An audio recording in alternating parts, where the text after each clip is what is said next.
Originally, our documentary was going to focus on Asian American student artists, but while asking the Multicultural Center for permission to film their student artist showcase, we were informed that the event was being put on by something called the Asian Resource Center, ARC, which none of us had ever heard of before. We decided to find out if anyone else knew anything about it. What do you know about the Asian Resource Center? I know nothing about the Asian Resource Center. I don't know anything about it. I don't know anything about it. Nothing. I didn't know we had one. Never heard of it. Nothing? Ooh, not really much. I didn't even know it existed, I'm sorry. Absolutely nothing, to be honest. Is it in the MCC? Just when we were about to give up our search. There's this pebbled path with little stones walking to it, and to the side of it is the women's building. We followed his directions and found the center, but it only led to more questions. What was the Asian Resource Center, and what was its purpose? The ARC was founded roughly around 1999. It was about the winter of 1999 that it began. It started at the same time as the Queer Center, and the Queer Center had developed because of the whole Matthew Shepard incident in that period. And then Asian American students have been advocating for probably like 10-15 years to have an Asian American Resource Center that would be in parallel and work in conjunction with an Asian American Studies Department, an Asian American Studies Library, maybe even a research center for Asian American Studies, and really thought that there should be a student resource space. We wanted to have like a safe spot for where like Asian Americans can go, or also where all like different students can come learn about like the Asian culture and our heritage and our history, and just like make a sense of community for the UCSB campus. You know, the ARC is supposed to be the hub for all these different organizations of, you know, Asian groups and organizations on campus. You have so many different types of Asian people in our campus, and whenever one of these groups try to do an event, it's usually focused, or it's more it's not really, it's open to all the different kind of like Asian people on campus, but usually it becomes very ethnocentric, where like if, you know, KP does something, it's usually the Filipinos that go out to that event.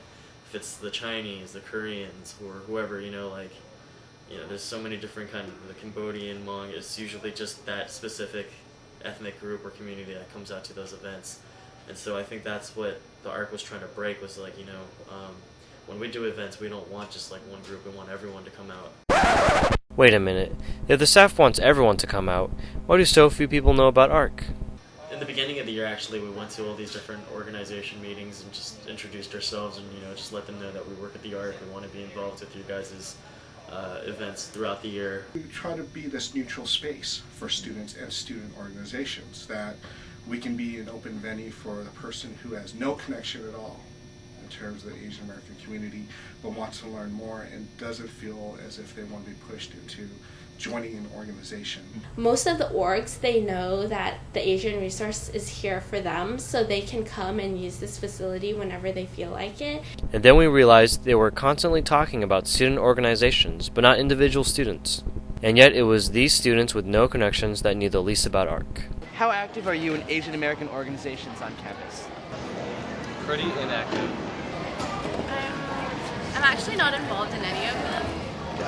Not even at all. I stopped by to talk to like a few of the tables and stuff, but I'm not that involved right now because I'm just busy with like a lot of stuff right now. Not at all. I've been to potluck once. On the other hand, with students connected to organizations, it was a different story. I'm in the Filipino culture, like the KP, the Filipino club on campus, and I guess I'm in the Polynesian club. I'm fairly active. I've gone to a couple of CASA Taiwanese American Students Association events. I've been to some Hong Kong Student Association events. Despite the lack of knowledge about ARC on the part of most Asian American students we talked to, the vast majority of them said an Asian Resource Center was worth having on campus. Oh, I think fostering national and racial identity is good. I think it's something that I just haven't been very involved with, but it sounds like something that would be a good thing. It's very necessary, considering the diversity of the students who go here, and for everyone to have a resource to find out about that information.